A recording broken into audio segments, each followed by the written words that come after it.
Hey guys, my name is Mark from jazzguitarlessons.net and you're watching the jazzguitarlessons.net vlog where I would like first to thank you because there's a gazillion videos on YouTube and you chose to watch this one. So I'm going to try to fulfill my mandate and show you how to get better at playing jazz. And secondly, thanks for watching. Secondly, as my life has changed a little bit and last time I was just doing a quick car ride, grabbing my drug of choice because I recently became a dad. I'm like, why don't I just go on YouTube and have these off-the-cuff, really raw videos. Maybe I need a shower, maybe I need to shave. Instead of having these very polished videos, let's just go. I'm gonna show you things that I know for a fact that are easy to get to you, easily digestible, and also that are really true.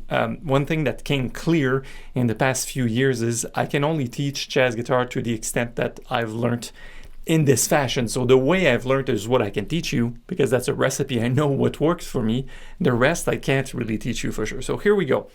Things I wish, and that might be a series, things I wish I had learned about jazz guitar 20 years ago when I first got interested in jazz. Part 1, learn jazz guitar chords and focus most of your time on playing harmony. And when I mean harmony, I really do mean playing these beautiful jazz chords.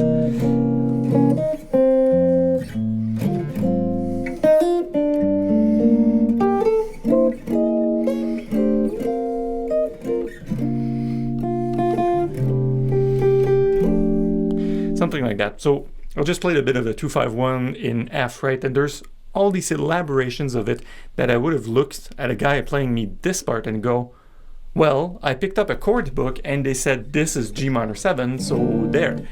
Well, here's the advice. There's always more ways to extrapolate harmony, and it entails that you must know which key you're in. It entails that you must know what notes are included in this key. And so that's my first piece of advice, and there's going to be like, that's 1A and then there's 1B coming up later. So 1A is really to get these chords under your finger as much as possible. And the point is you're going to wind up at a jam session standing like this. And if you're a shredder, you'll be spending your days shredding scales and scales and scales. And then you realize you go to a jam session and all you do, or 90% of the time, you're asked to play chords.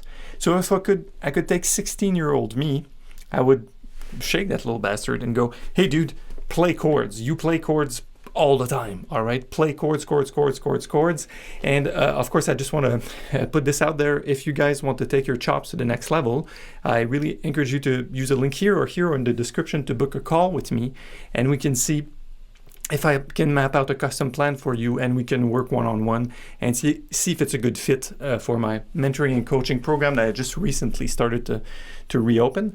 So that being said, play chords, all right? There's no right and wrong way, which there's going to be the caveat in 1B that I will give you later, but you're not going to be mistaken if you play a lot of chords, and I do not mean just sitting on the same shape and then playing quarter notes. You need to learn how to get rid of the root of the chord, get some of these chords inversions, getting some chords with nines or flats 9 and sharp 9s, and just in general, just drink it all in as far as harmony goes, because you're always going to be stuck playing chords at jam sessions. And even when you play on your own, if you play a few lines or a duo or trio, you need to play chords in between, and that's a wonderful instrument to do that. So that's the advice. Now for the caveat. You need to make sure that you don't make too much of a science of it, all right? And I'll give you one plain example. If you guys have learned chord inversions, you're gonna know exactly what I mean. If you didn't, that's also fine. You can get what I'm saying even if you don't know that technically. All right, let's take a C major 7. All right, just that chord, right? And here you could learn different inversions. I'm gonna start on the top strings because it's the easiest. So C, G, B, and E, all right? So that's the root position of C major 7. You could learn that on your top 4 strings and just go, I know my chord inversions. This one's hard, right? And then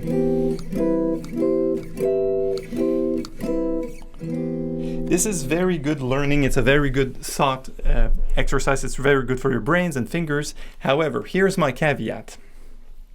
Don't take this too literally in the sense that those inversions, whenever I see a C major chord on a chart, I can play this one. Like, well, there's one of those that's really getting on my nerves, like this guy.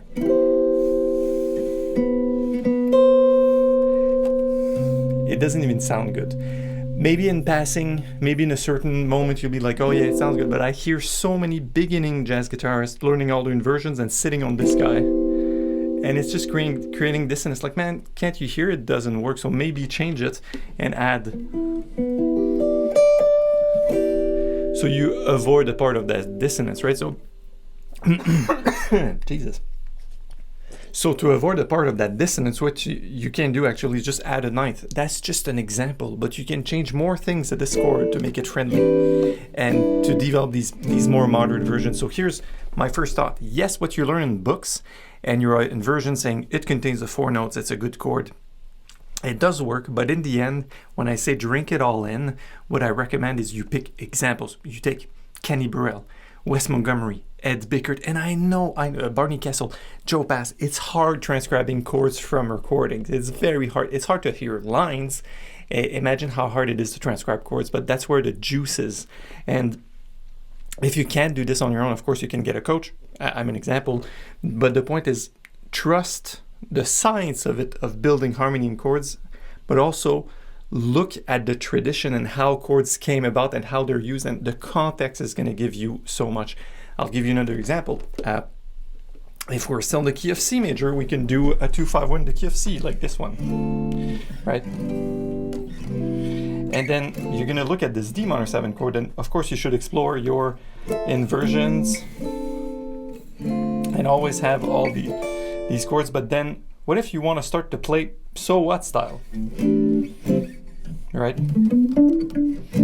So those are quartal so-called chords. So you get this guy, get this guy, get this guy, and they're all good chords. However, if you outline them on a piece of paper, you're going to go, yeah, that's not D minor 7. It doesn't look like it. Well, now listen to Bill Evans playing that, and then listen to really good guitarists, modern guys that are able to use chords built in fourths, and you see that, oh, it's the context that dictates if this is good or not. All right, so that's my advice. That's if I could show this video to my 16-year-old self and just go, learn chords all the friggin' time, all the time, learn chords. And the B1B is learn the context in which these chords happen, because it doesn't, on paper, it doesn't always make sense, but how it's been used, it's almost like idioms in languages, how it's been used and how you hear it on recordings and why it's there, whatever. It doesn't always make sense, but at least if you get accustomed to that, you're accustomed to the language. So not only do you learn the harmony and the instruments and to play the tunes and go at jams, but also you learn the proper syntax of the language. All right, on that note, my name is Mark from jazzguitarlessons.net. Thanks a lot for watching. Please do subscribe and like this video and share it with anyone you think might like it. And final reminder, you can book a call with me and we can sit down together, just have a quick call and see how we could map out a plan for you to take your chops to the next level and get you ready to accompany people at jam sessions and become a really solid and serious jazz guitarist. All right, on that note, I will see you in the next video. Take care. Bye.